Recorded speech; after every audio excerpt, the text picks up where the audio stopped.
গুরুত্বপূর্ণ 4টি মৌলিক কথা মনে রাখবেন কোরবানির ক্ষেত্রে। বলেন কয়টি? 1 নম্বর নিয়ত শুদ্ধ করা, বলেন।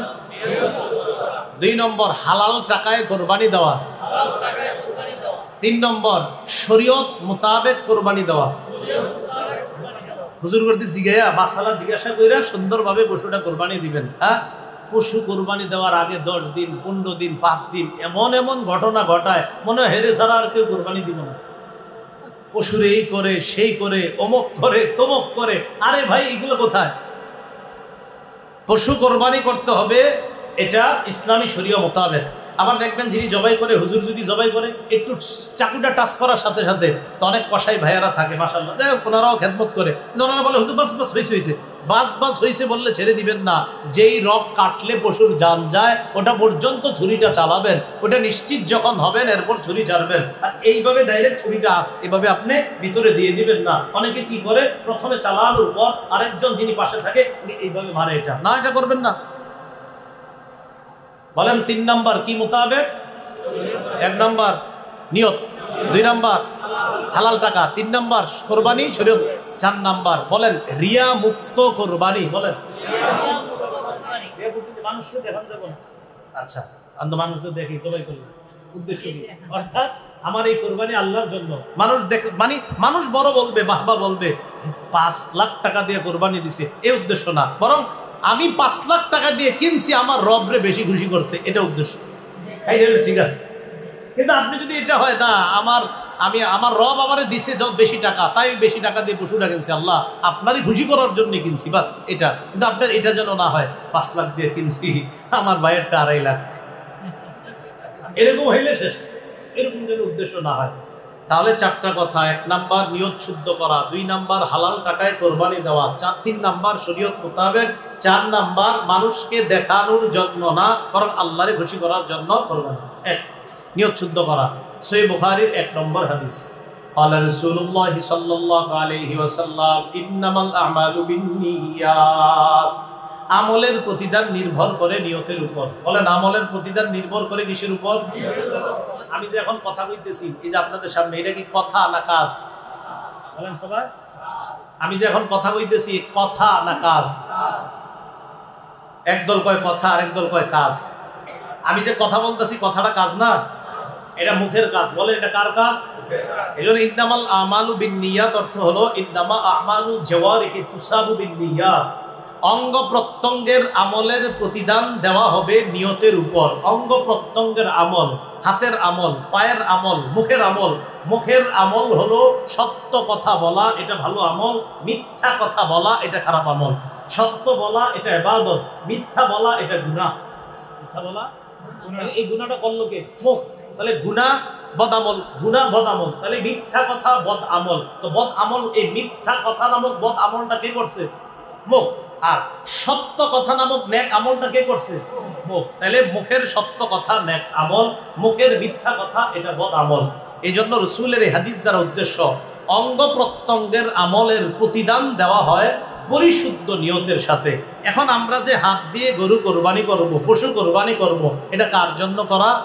আল্লাহর জন্য। এই হলো 1 নম্বর, মনে রাখবেন। সহিহ বুখারীর 1 নম্বর হাদিস, আমলের প্রতিদান নির্ভর করে নিয়তের উপর। 2 জানি কোনটা? হালাল টাকায় কোরবানি দেওয়া। সহিহ বুখারীর 52 নম্বর হাদিস, নুমান ইবনে বাশীর রাদিয়াল্লাহু তাআলা আনহুর বর্ণনা, তিনি বলেন قال رسول الله صلى الله عليه وسلم الحلال بين والحرام بين। হালাল স্পষ্ট, হারাম স্পষ্ট। ওয়া বাইনাহুমা মুশাব্বাহাত ওয়া ফি নুসখাতিন মুশতাবিহাত। হালাল আর হারামের মাঝে কিছু অস্পষ্ট বিষয়, সন্দেহযুক্ত বিষয় আছে। ফামানিত্তাকাল মুশাব্বাহাত ফাকাদ ইস্তাবরা লিদীনিহি ওয়া ইরজিহি। কোন ব্যক্তি যদি সন্দেহযুক্ত জিনিস থেকে বাঁচে, সে তার ধর্ম এবং তার ইজ্জতকে হেফাজত করবে। আমি উদাহরণ যেভাবে দেই, আমার দিকে তাকান। 2টা ধান ক্ষেত, এই তাকান সবাই, এই 2টা ধান ক্ষেত। এই 2টা কি ক্ষেত? মাঝখানে আইল। বলেন মাঝখানে ধান ক্ষেত। এই ধান ক্ষেতের 2 পাশে 2টা সুন্দর রাস্তা আছে। ধান ক্ষেতের 2 পাশে 2টা সুন্দর রাস্তা, মাঝখানে আইল, চিকুন আইল। এই চিকুন আইলটা আবার 2 পাশের ধান এইভাবে যে বইরা রইছে, এটা ঢাইকে গেছে, হয়নি এরকম? আচ্ছা, এখন আপনি এই পাশ থেকে ওই পাশে যাবেন রাস্তা পাড়ি দিয়ে। আপনি এই দুই পাশে দুই ভালো রাস্তায় চাইলেই যাইতে পারেন, হয়তো এটা দিয়ে যান না হয় ওইটা দিয়ে যান। আপনি কি করছেন জানেননি? এই দুই ভালো রাস্তা থুইয়া মাঝখানেরটা দিয়ে রওনা করছেন। তাহলে মাঝখানেরটা কি বড় না ছোট? এখন যাইয়া ওই পাশে গেছেন, যাওয়ার পর রাস্তায় উঠা দেখেন কি শরীরে আপনার পাঞ্জাবির মধ্যে 10-12টা ধানের ছোট ছোট বিচি লেগে রয়েছে, 10-12টা ধান। এখন ধানগুলো আসছে কোত্থেকে? হ্যাঁ, দুই ক্ষেত থেকে। এখন মুফতি আনিসুর রহমান আশরাফি সাহেবকে ফোন দিয়েছে, হুজুর কি আমি তো আপনার ভক্ত, আপনার মসজিদে নামাজ পড়ি, তো কি হয়েছে? হুজুর আমি দুই ধান ক্ষেতের মাঝখান দিয়ে আইছি, এখন আমার জামার মধ্যে 5-7টা ধান লেগে গেছে আরেকজনের ক্ষেতে। এখন আমার প্রথম কথা হইল, হুজুর ফতোয়া দিয়ে দিল যে ভাই এটা আপনি মাঝখান দিয়ে গেছেন, 2-4টা ধান লাগিয়ে গেছে, আল্লাহ মাফ করে দিবে, সমস্যা নেই, এটা তো ইচ্ছা করে করেন না। কিন্তু আমার কথা হইলো, আপনি হুজুরের ফোনটা দেওয়া দরকার হইলো কেন? হ্যাঁ, আচ্ছা, হুজুরের ফোন দেওয়া দরকার হইলো কেন? এটা কোন রাস্তা দিয়ে যাওয়ালে? কেন আপনি সোজা রাস্তা থুইয়া কেন আপনি চিকুন সন্দেহযুক্ত জিনিস দিয়ে গেলেন? এজন্য তো ফোন দিলেন। মনে রাখবেন, সন্দেহযুক্ত জিনিস থেকে যারা যত বাঁচবে তারা তত কথাও কম বলা লাগবে, মাসালা জিজ্ঞাসা করা লাগবে না, শরীয়তের উপর চলা তাদের জন্য সহজ হয়ে যাবে। মাসালা কাদের দরকার হয় জানেন? যারা খালি সন্দেহের মধ্যে।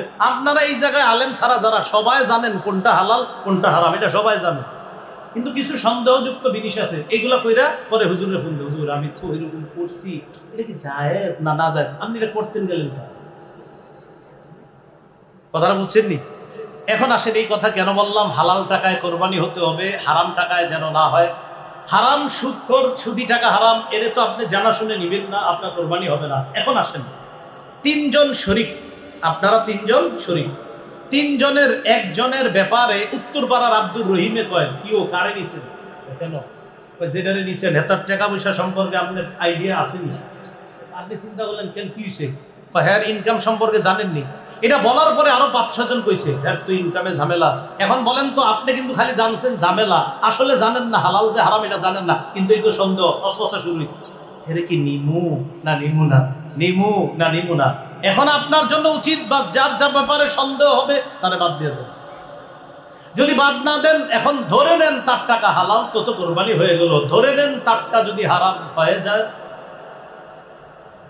সন্দেহ থেকে বাঁচেন। তাই আমি বলি, কোরবানি একা দেওয়াই ভালো, কোরবানি একা দেওয়া ভালো। একা দিলে হালাল হইলে আপনারটা, হারাম হইলো আপনার। আপনার টাকা কি দেবো আপনি জানেন, এটা কি হালাল না হারাম? একা যদি দেন, এটা হালাল না হারাম এটা কে জানে? আপনি জানেন। হালাল হইলে কবুল, হারাম হইলে কবুল না। হ্যাঁ, শরিকানা যদি ভাইয়েরা দেন, আপন 3 ভাই 4 ভাই 5 ভাই, তো আপনারা তো জানেন যে আমরা এই 3 ভাই কি কি কামাই করি, ইনকাম করি। হ্যাঁ মাশাআল্লাহ, 3 ভাই 5 ভাই যদি এরকম দেন, জানেন যে সবার ইনকাম হালাল, সেক্ষেত্রে শরিকানা একসাথে যদি দেন, এটা সমস্যা না, এটা দেওয়া এটা বরং ভালো। আপনারা একই পরিবারের 5টা সন্তান, 5 জন 5 ঘরে থাকেন, এটা সমস্যা নাই। মূল কথা হলো, যখন নিশ্চিত জানবেন আমরা 5 জন কোরবানি দিচ্ছি, আমরা 2 জন দিচ্ছি, আমরা 3 জন, আমাদের 3 জনের কোরবানির এই টাকাটা পিওর টাকা যেন হয়, হালাল টাকা যেন হয়। কথাটা বুঝে আসছেন সবার? তাহলে হালাল অবশ্যই যেন হয়, হারাম যেন না হয়। আরেকটা জানি কি যেন না হয়? সন্দেহযুক্ত। হারাম যেন না হয়, আরেকটা সন্দেহযুক্ত যেন না হয়। সন্দেহযুক্ত হইলে দেখবেন যারা কোরবানি দেন, মনে করেন 5 জন, এর মধ্যে 4 জন ঠিক আছে, একজনের ব্যাপারে সন্দেহ, ওই 4 জন খালি আমার কোরবানি হইব না হইব না, হইব না হইব না, এক পেরেশানি। আল্লাহ আমাদের সকলকে সন্দেহ থেকে বাঁচার তৌফিক দান করেন। 3 নাম্বার, শরীয়ত মোতাবেক বলছিলাম, কোরবানি করতে গিয়ে কোনো ধরনের বেদাত না করা। যে কোরবানির গোশত বন্টন করতে গিয়ে আপনি বন্টন কি, বাস 3 জন কোরবানি দিলে 3 ভাগ করবেন, 3 ভাগ করার পর যদি আর কি আপনি চান গরিবরে দিবেন, দিবেন গরিবরে, আত্মীয় স্বজনরে দিলে দিবেন, যদি না দেন গুনাহ হবে না। না দিলে কি হবে না? তাকে আপনার এই গিফটটাই করেন না, দিয়ে আরে আল্লাহ যেন আবার না নিতে, গুনাহ হবে না বলছি নাকি? আবার এরকম দিবেন না, এরকম না, মানে কইলাম আর কি, যে যদি না দেন গুনাহ হবে না। আপনি হ্যাঁ না দিলে গুনাহ হবে না, বা আল্লাহর রাস্তায় কিন্তু এটা কইরেন না। মুখ দিয়ে আয়া বলছে, মানে লেগে মাসালাটা বইলে বলছে। সাধারণত মাইকে মাসালা বলি না আমি। আপনি 3 ভাগের যদি ওই যে আত্মীয় স্বজনরে না দেন বা গরিবরে না দেন, এটা গুনাহ হবে না, কিন্তু আপনারা কইরেন এই ভাই এই মাসালার উপর আমল করেন না, আপনারা সবাই দিন, কিন্তু গরিব গরেও দিয়েন, আত্মীয় স্বজনদেরকে দিয়েন, নিজেরাও খায়েন। কথা বুঝে আসছে? কারণ কোরবানির গোশত তো উদ্দেশ্য না, আমাদের তো খুশি করা কারে উদ্দেশ্য? এখানে যেন কোনো বেদাত কাজ না করে। সহিহ বুখারীর 2697 নম্বর হাদিস, আম্মা জান আয়েশা সিদ্দিকার বর্ণনা, ক্বালা রাসূলুল্লাহি সাল্লাল্লাহু আলাইহি ওয়াসাল্লাম মান আহদাসা ফি আমরিনা হাযা মা লাইসা মিনহু ফাহুয়া রাদ্দুন। নবীজি বলেন, আমাদের ইসলাম ধর্মের মধ্যে, এই শরীয়তের মধ্যে ইবাদতের নামে কেউ যদি সওয়াবের আশায় নতুন কিছু আবিষ্কার করে, বলেন আমার সাথে, শরীয়তের মধ্যে সওয়াবের আশায় ইবাদতের নামে নতুন কিছু আবিষ্কার করা বেদাত। তাহলে নতুন কিছু আবিষ্কার করা যাবে না। ইমাম মালিক রাহমাতুল্লাহি আলাইহি বলেন, মান ইবতাদা ফিল ইসলামি বিদআতান ফায়ারাহা হাসানা ফাকাদ জামা আন্না মুহাম্মাদান ক্বাদ খানা রিসালা। কোন ব্যক্তি যদি ইসলামের মধ্যে নতুন কোন বেদাত চালু করে আর এটারে যদি উত্তম মনে করে, সে কেমন যেন এই দাবি করলো যে মুহাম্মদ সাল্লাল্লাহু আলাইহি সাল্লাম নবুয়তের দায়িত্ব পালনে ত্রুটি করে গিয়েছে। নাউজুবিল্লাহ বলেন। বলেন, নবীজি কি দিন অসম্পূর্ণ রেখে গেছে না পরিপূর্ণ? হ্যাঁ, তাহলে পরিপূর্ণ রেখে গেছে দিন, এই জন্য নতুন কোনো কিছু প্রবেশ না করা। 4 নাম্বার জানি কি, কাউরে দেখানোর জন্য কোরবানি না দেওয়া, আল্লাহরে খুশি করার জন্য কোরবানি দেওয়া। তিরমিজি শরীফের বর্ণনা, এই হাদিসটা সবাই মন দিয়ে শুনেন, একদম ওলামায়ে কেরাম সহ সবাই। আর আলেমরা তো এই হাদিসটা মন দিয়ে শোনাই দরকার, কারণ এই হাদিসে 1 নাম্বার আসামি আলেম। আরে আল্লাহ আল্লাহ আমগরে হেফাজত করেন। তিরমিজি শরীফের 2382 নম্বর হাদিস, উকবা ইবনে আমির রাদিয়াল্লাহু তাআলা আনহুর বর্ণনা, তিনি বলেন, আন্না শুফাই আল আসবাহি দাখালাল মাদিনা। এক তাবিঈ নাম শুফাই আল আসবাহি, তিনি মদিনায় আসলেন। মদিনায় আসার পর দেখে ফাইদা হুয়া বি আবি হুরায়রা, রাসূলের সাহাবী আবু হুরায়রা এক জায়গায় বসা। ইজতামা আলাইহিন নাস, মানুষ তাকে চারদিক থেকে ঘেরাও করে আছে। সুবহানাল্লাহ। আবু হুরায়রা রাদিয়াল্লাহু, তিনি জিজ্ঞাসা করলেন, কি ব্যাপার, এখানে কে? জনগণ বলল, হাদা আবু হুরায়রা। চিনো না নবীর সাহাবী আবু হুরায়রা? কি করে? ফায়ুহাদ্দিসুন নাস, মানুষকে হাদিস শোনাইতেছে। সুবহানাল্লাহ, মানুষকে হাদিস পড়াইতেছে, ছাত্ররা বসা সামনে। আচ্ছা, বুঝলাম। তো তিনি বলেন, ফাদানাউতু মিনহু, আমি আবু হুরায়রার কাছাকাছি গেলাম। ওয়া ক্বাদতু বাইনা ইয়াদাইহি, তার একদম কাছে গিয়ে বসলাম। ফালাম্মা সাকাতা ওয়া খালা, হাদিস শোনানো শেষ করার পর তিনি যখন হাদিস থেকে অবসর হয়ে চুপ করে বসে রইলেন আর একাকী হলেন, আমি তার কাছে গিয়ে বললাম, আনশুদুকা বিহাক্কিন ওয়া বিহাক্কিন লামা হাদাসতানি হাদিসান সামি'তাহু মির রাসূলিল্লাহি সাল্লাল্লাহু আলাইহি ওয়াসাল্লাম ওয়া আকালতাহু ওয়া আলিমতা। আপনারে আল্লাহর কসম দিয়ে বলি, এমন একটা হাদিস আপনি আমারে শোনান যেটা আপনি নিজের কানে নবীর থেকে শুনছেন, যে হাদিসটা আপনি বুঝছেন, যে হাদিসটা আপনি বুঝছেন আবার জেনেছেন আবার নিজে শুনেছেন, এমন একটা হাদিস আমারে শোনান। প্রশ্ন বুঝছেন নি? এক তাবিঈ সাহাবী আবু হুরায়রাকে বললেন, এমন একটা হাদিস শোনান যেটা নিজ কানে শুনছেন, যেটা আপনি জেনেছেন, যেটা বুঝেছেন, এমন হাদিস শোনান। আবু হুরায়রা রাদিয়াল্লাহু তাআলা আনহু বললেন, আচ্ছা, আফআলু লা উহাদ্দিসান্নাকা হাদিসান হাদাসানিহি রাসূলুল্লাহ সাল্লাল্লাহু আলাইহি ওয়াসাল্লাম। আবু হুরায়রা বললেন, আমি তোমাকে এমন একটা হাদিস শোনাবো যে হাদিসটা আল্লাহর নবী আমাকে একাই কি বলছে। সুবহানাল্লাহ।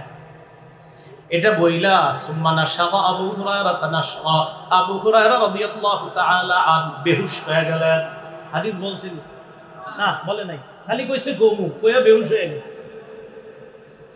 ফালাম্মা আফাকা, আবার যখন হুশ ফিরে আসছে, হুশ ফিরে আসার পর আবার আবু হুরায়রা বললেন, আফআলু লা উহাদ্দিসান্নাকা হাদিসান হাদাসানিহি রাসূলুল্লাহ সাল্লাল্লাহু আলাইহি ওয়াসাল্লাম ফি হাদাল বাইতি মা মা'না আহাদুন গায়রি ওয়া গায়রু। আমি তোমাকে এমন একটা হাদিস শোনাবো যে হাদিসটা আল্লাহর নবী এই ঘরের মধ্যে বসে আমাকে বলছে, আমি আর নবী ছাড়া এই ঘরের মধ্যে কেউ ছিল না। এমন একটা হাদিস তোমারে শোনাবো। এটা বইলা সুম্মা নাশাগা আবু হুরায়রা নাশাতান উখরা, আবার বেহুশ হয়ে গেল। আলেম ছাড়া অন্যরা বলেন হাদিস বলছেনি না, দুইবার বেহুশ হয়েছে। ফালাম্মা আফাকা, আবার যখন হুশ ফিরে আসছে আবার বললেন, লা উহাদ্দিসান্নাকা হাদিসা, আমি তোমাকে এমন একটা হাদিস শোনাবো হাদাসানিহি রাসূলুল্লাহ সাল্লাল্লাহু আলাইহি ওয়াসাল্লাম ফি হাদাল বাইত আনা ওয়া হুয়া ফি হাদাল বাইতি মা মা'ানা আহাদুন গায়রি ওয়া গায়রু। আল্লাহ নবী এমন একটা হাদিস তোমাকে শোনাবো যে হাদিসটা এই ঘরের মধ্যে এই জায়গার মধ্যে বৈশা বলছে আমি আর নবী ছাড়া কেউ ছিল না। সুম্মা নাশাগা আবু হুরায়রা নাশগা, আবার আবু হুরায়রা বেহুশ হয়ে গেছে। হাদিস বলতেছে না, মুখ দিয়ে আসতেছে না, আর আগে বেহুশ হয়ে যাইতেছে। ফালাম্মা আফাকা, আবার হুশ ফিরে আসছে। হুশ ফিরে আসার পর বলতেছে লা উহাদ্দিসান্নাকা হাদিসান হাদাসানিহি রাসূলুল্লাহ সাল্লাল্লাহু আলাইহি ওয়াসাল্লাম। আমি তোমারে একটা হাদিস শোনাবো যে হাদিসটা নবী এই ঘরে এই জায়গায় আমারে একাই কি বলছে, আর কেউ ছিল না। এটা বইলা আবার বেহুশ, বাবা চারবার বেহুশ, এক হাদিস কইতে গিয়া। তাহলে এটা কি হাদিস যেটা বলতে গিয়া বর্ণনাকারী সাহাবী চারবার বেহুশ হচ্ছে? এটা কেমন হাদিস? তো যিনি সামনে বসা সুফাই আল আসবাহি তিনি চিন্তিত হয়ে যাচ্ছেন, ঘটনা কি, এরকম করে দেন। ফালাম্মা আফাকা, আবার যখন হুশ ফিরে আসছে আবার বললেন আমি তোমার এই হাদিস শোনাবো। এই কথা বলার পর ফামাররা খারান আলা ওয়াজহিহি, ফামালা খারান আলা ওয়াজহিহি। আবু হুরায়রা এই চেহারার দিকে আবার এইভাবে পড়ে যাবে, আপনার এইভাবে পড়ে যাবে। উনি কি বলেন, সুফাই আল আসবাহি বলেন যেই মাত্র পড়ে যাবে আসনাতুহু, আমি তাকে আসনাতুহু, আমি আমার শরীরের সাথে এইভাবে ধরলাম যেন উনি পড়তে না পারে। আমি ভালো করে ধরে বললাম হযরত আপনি এমন কি হাদিস যেটা বলতে গিয়ে বারবার বেহুশ হচ্ছেন, মেহেরবানি করে একটু হাদিসটা বলেন। তো ধরার পর বলতেছে শোনো, আল্লাহ যেদিন কিয়ামতের মাঠ কায়েম করবে, কোন মাঠ? কিয়ামত হইব নি? নিশ্চিত হবে, অবশ্যই হবে। বিশ্বাস করেন আর না করেন, হবেই হবে, হবেই হবে। কোরআনে আছে একদল বিশ্বাস করে, কোরআনে আছে আরেক দল অবিশ্বাস করে, কোরআনে আছে আরেক দল সংশয় করে। সংশয় করে হতেও পারে, নাও হতে পারে। হ্যাঁ, নাদ্রি মাস-সাআ ইন নাযুন্নু ইল্লা যান্না ওয়া মা নাহনু বিমাস্তাইকিনিন। তাই মা নাদ্রি মাস-সাআ, আমরা জানি না কিয়ামত কি। ইন নাযুন্নু ইল্লা যান্না, হ্যাঁ হ্যাঁ কিছু অনুমান করি, নাউযুবিল্লাহ, অনুমান। আমারে অনেকে কয় হুজুর আখিরাতে যে আযাব হবে, কিয়ামত হবে, কবরে আযাব হবে, বিষয়টা কেমন? তো আমি যখন দেখি না আরে বুঝানো যাবে না, আমি মইরা দেন কি করে দেন, বললে আপনি একদম আর প্রশ্ন করা লাগবে না। সহিহ বুখারী 1338 নম্বর, একদল মানুষ কবরের আযাবকে অস্বীকার করে, জানেন কি এটা? হ্যাঁ, হাদিস অস্বীকারী একদল কবরের আযাবকে অস্বীকার করে। তো তাদেরকে বোঝানোই যায় না কবরের আযাব যে সত্য। বুখারীর বর্ণনা 1338 নম্বর হাদিসে আল্লাহ রাসূল স্পষ্ট বলছেন আযাবুল কবরি হাক্কুন, কবরের আযাব সত্য। বুখারীর বর্ণনা, নবী দুই কবরের পাশ দিয়ে যাইতেছে, নবী বললেন ইন্নাহুমা ইউআযাবান, এই দুইজনকে কবরে আযাব দেওয়া হচ্ছে, এই দুইজনকে কবরে আযাব দেওয়া হচ্ছে। তো নবী কেমনে বলতেছে আযাব দেওয়া হচ্ছে? এটা কি পরে হবে না চলতেছে আযাব? তো কবরের আযাব সত্য নেই। তো আপনাদের কারোর মধ্যে যদি এরকম হয় যে কেউ বুঝাইতে না পারেন, খালি আপনারে পেঁচায়, তখন কি করবেন? আপনি বলবেন ভাই মরো, সব বুঝে, মরলে সব বুঝে এসেছে। আল্লাহ বুঝার তৌফিক দান করেন। মনে আসেনি কোন জায়গায় আছি, কোন জায়গায়? কিয়ামত কায়েম করছে, শুরু করছে হাদিস পর। কিয়ামত কায়েম করার পর আল্লাহ এবার বিচার শুরু করবে। বিচার ব্যবস্থায় যে তিনজন দিয়ে শুরু করবে,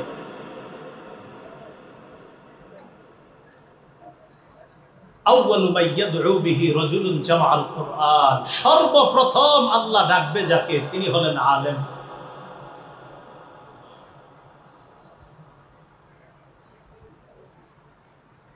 কোরআনওয়ালাকে ডাকবে, কোরআনের ধারক বাহক আলেমকে ডাকবে। সুম্মা যুল মাল বা সাহিবুল মাল, সম্পদওয়ালা। সুম্মা রাজুলুন কুতিলা ফি সাবিলিল্লাহ, এরপর মুজাহিদ। আলেমকে আল্লাহ বলবেন আলাম উআল্লিমকা মা আনজালতু আলা রাসূলি, আমি আমার নবীর উপর যা নাজিল করছি তা কি তোমারে শিখাই নাই? তো তিনি জবাব দিবে বালা হুজুর, আপনি আমারে শিখাইছেন। আল্লাহ বলবে বিমা ফামাদা আমিলতা বিমা উল্লিমতা, তুমি যা শিখছো সে অনুযায়ী আমল করছো। ওই ব্যক্তি জবাব দিবে আকুমু বিহি আনা আল-লাইলি ওয়া আল্লাহ সকাল সন্ধ্যা আমি আমল করছি, কোরআন প্রচার করছি, ওয়াজ করছি, বিভিন্ন জায়গায় জায়গায় গিয়ে বক্তৃতা করছি। আল্লাহ পাক জবাব দিয়ে বলবেন কাযাবতা, তুমি মিথ্যা বলছো। সাথে সাথে ফেরেশতারা বলবে তাকুলু লাহুল মালাইকাতু কাযাবতা, ফেরেশতারা বলবে তুই মিথ্যা বলছস। আল্লাহ বলবে তুই মিথ্যা বল, ফেরেশতারা বলবে তুই মিথ্যা বলছস। লিউকাল ইন্নাহু কারিউন, তোমার যেন দুনিয়ার মধ্যে বলা হয় অমুকে বড় আলেম বড় কারি, এই জন্য তুমি ইলম অর্জন করছিলা, এই জন্য তুমি ইলম অর্জন করছিলা, তো এই জন্য তুমি ইলম অর্জন করছিলা যেন তোমার বড় আলেম বলা হয়। আশরাফি সাহেব হুজুর তো মহব্বত করে আমার নাম আল্লামা লাগাই দিছে। আলেমরা আমার মহব্বত করে, আমি জানি খুব মহব্বত করে, আমার উপর পুরো জুলুম, এটা জুলুম, আসলেই জুলুম। সত্যি আমি যোগ্য না, আসলেই যোগ্য না, বাস্তবিক যোগ্য না। আলেমরা আল্লাহ বলবে তুমি মিথ্যা বলছো, ফেরেশতারা বলবে তুমি মিথ্যা বলছো। তোমার যেন মানুষ বড় আলেম বলে, শাইখুল হাদিস, মুফতি, মুহাদ্দিস বলে, তুমি এই কারণে ইলম শিখছিলা। চিন্তার বিষয়।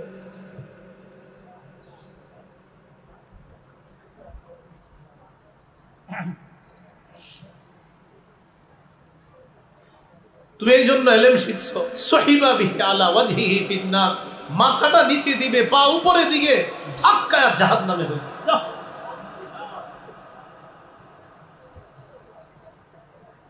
মুজাহিদকে, সম্পদওয়ালাকে এইভাবে ডাক, তাদেরকেও বলবে তুমি দান করছো, মানুষ যেন তোমার দাতা কয়। মুজাহিদকে বলবে তুমি জিহাদ করছো, মানুষ যেন তোমার বীর বাহাদুর কয়। এগুলারে জাহান্নামে ফেলে দিবে। আবু হুরায়রা রাদিয়াল্লাহু, তিনি আলেম ছিলেন, তো তিনি বলেন উলাইকা সালাসাতুল্লাতি তুসহারু বিহিমুন্না, এই তিনজনকে দিয়ে আল্লাহ জাহান্নামের আগুনটা প্রজ্বলিত, ভয়ঙ্কর আগুনটা যে আল্লাহ জ্বালাবে, এই তিনজনকে দিয়া এই জ্বালানোটা আরো ভয়ঙ্কর হবে। এটা বলতে গিয়ে উনি 4 বার বেহুশ হয়েছে, কারণ উনি নিজেই তো আলেম, বলতে পারতেছিলেন না, বারবার বেহুশ হয়ে গেছে। আল্লাহ আমাদেরকে হেফাজত করেন, আল্লাহ হেফাজত করেন। বলেন কোরবানি কার জন্য দিব? তাহলে দেখানোর জন্য না, আল্লাহর জন্য কোরবানি। 4টা কথা মনে থাকবে নি?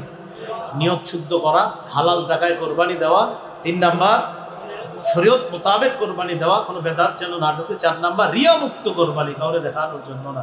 আল্লাহ আমাদের সকলকে জিলহজ মাস এবং কোরবানির ব্যাপারে যে কথাগুলো বলা হলো আমি সহ সকলকে আমল করার তৌফিক দান করেন। ইব্রাহিম আলাইহিস সালাতু ওয়াস সালাম এই জিলহজ মাসে আল্লাহর কাছে নিজের আত্মসমর্পণ করে এমন এক দৃষ্টান্ত দুনিয়ার মধ্যে কায়েম করেছেন যে পিতা হয়ে আপন সন্তানকে জবাই করার জন্য গেছেন। সূরা আস-সাফাত, এই সূরার 102 থেকে 107 নম্বর আয়াত। এর আগে আরেকটা আয়াত আমরা জানি, সূরা বাকারার 131 নম্বর আয়াতে আল্লাহ বলেন ইয ক্বালা লাহু রাব্বুহু আসলিম, আল্লাহ যখন ইব্রাহিম নবীকে বললেন আপনি আত্মসমর্পণ করেন, ক্বালা আসলামতু লিরাব্বিল আলামিন, আমি বিশ্বজগতের রব আল্লাহর কাছে আত্মসমর্পণ করলাম। ইব্রাহিম নবী আল্লাহর কাছে আত্মসমর্পণ করলেন। ইব্রাহিম নবী বললেন আমি রবের কাছে আত্মসমর্পণ করলাম। এখন দেখেন ইব্রাহিম নবী আত্মসমর্পণ করার একটা দৃষ্টান্ত। কি দৃষ্টান্ত? সূরা আস-সাফাত 102 থেকে 107 নম্বর আয়াতে আল্লাহ বলেন ফালাম্মা বালাগা মাহুস সাইয়া, ইব্রাহিম নবী যখন তার সন্তান ইসমাইল নবীকে নিয়ে বের হলেন একদিন, তো ফালাম্মা বালাগা মাহুস সাইয়া, ইসমাইল নবী যখন কাজ করার বয়সে পৌঁছলেন, ছোট মানুষ তো বড় হইতে হইতে কাজ করতে পারে এমন বয়সে পৌঁছছে, ইব্রাহিম নবী সন্তানকে বাইরে নিয়ে গেছে, চলো কাজ আছে। قال يا بني إني أرى في المنام أني أذبحك فانظر ماذا ترى, ইব্রাহিম নবী সন্তানকে বললেন আমি স্বপ্নে দেখলাম আমি তোমারে জবাই করতেছি, তুমি বলো তোমার কি অভিমত, তুমি চিন্তা করে আমাকে জানাও। ফানজুর, চিন্তা করো, মাজা তারা, তোমার কি সিদ্ধান্ত। প্রশ্ন, ইব্রাহিম নবী সন্তানের কাছে কি চাইছে? সিদ্ধান্ত। বলেন কি চাইছে? এখন ইসমাইল নবী যদি বলতেন আব্বা আমারে জবাই করেন না, কি করেন না, আপনাকে বললাম ভাই আপনি কি যাবেন না যাবেন না, কয়টা অপশন আছে, আপনি যাইতেও পারেন নাও যাইতে পারেন। সন্তানরে বলতেছে আমি স্বপ্নে দেখলাম তোমারে জবাই করি, তোমার কি সিদ্ধান্ত বলো। এখন সন্তানের 2টা অপশন, আব্বা জবাই করেন, আব্বা জবাই করেন না, এটাই তো। এখন প্রশ্ন হলো ইব্রাহিম নবী এই প্রশ্ন সন্তানরে কেন বললেন? হুকুম কার? আল্লাহ। আল্লাহর হুকুম পালন করতে গিয়ে প্রশ্ন কিসের? আবার হুকুম পালন করেন। কথাটা বুঝছেন নি আপনারা? আল্লাহর হুকুম পালন করতে গিয়ে সন্তানকে প্রশ্ন করার কি দরকার? প্রশ্ন ছাড়াই তো জবাই করতে পারতেন, কারণ হুকুমটা কার?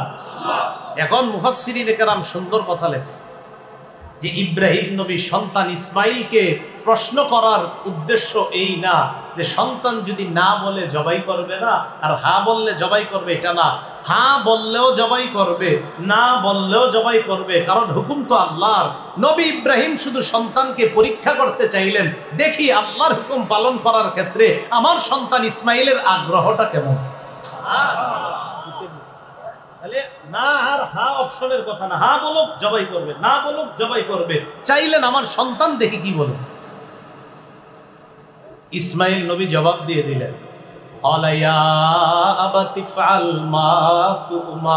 আব্বা আপনি কিসের চিন্তা করার সুযোগ দিচ্ছেন? চিন্তার দরকার নাই, আল্লাহ যা বলছে তাড়াতাড়ি পালন করেন, এখনই বাস্তবায়ন করেন। সাতাজিদুনি ইনশাআল্লাহু মিনাস সাবিরিন।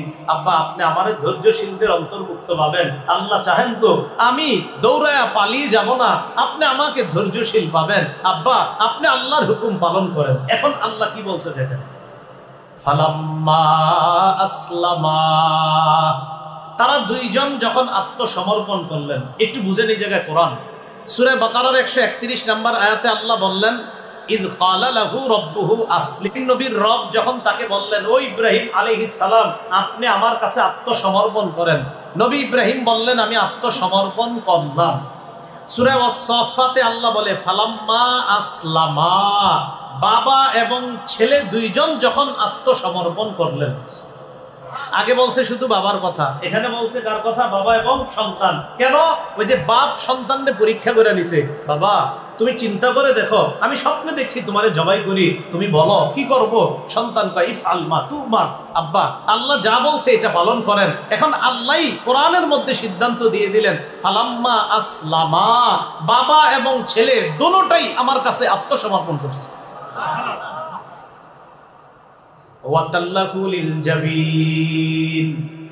এবার ছুরি চালাইছে সন্তানের গলায়। একটু চিন্তা করেন তো, আপন বাপ আপন ছেলে, এরকম না যে সব, ছেলের গলায় ছুরি চালাইছে। আল্লাহ ডাক দিলেন, ওয়ানাদাইনাহু আইয়া ইব্রাহিম ক্বাদ সাদ্দাকতার রুইয়া। আমি ইব্রাহিমকে ডাক দিলাম, ডাক দিয়ে বললাম, আপনি সত্য, আপনি যে স্বপ্ন দেখেছেন এই স্বপ্ন আপনি সত্যে পরিণত করলেন।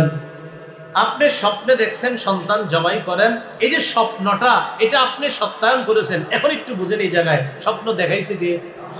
এখন স্বপ্ন দেখার পরে নবীদের স্বপ্ন ওহী। ইব্রাহিম নবী ছুরি চালাইতেছে কার হুকুমে?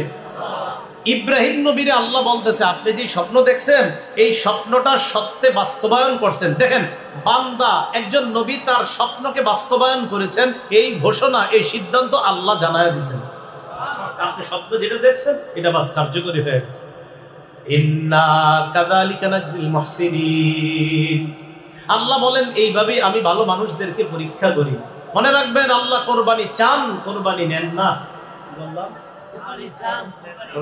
আল্লাহ কোরবানি চায়, বান্দা তুমি এটা করো করো করো। আপনি চেষ্টা করতে করতে করতে করতে শেষ স্টেজে পৌঁছে গেছেন, আল্লাহর সাহায্য শুরু হয়ে যাবে।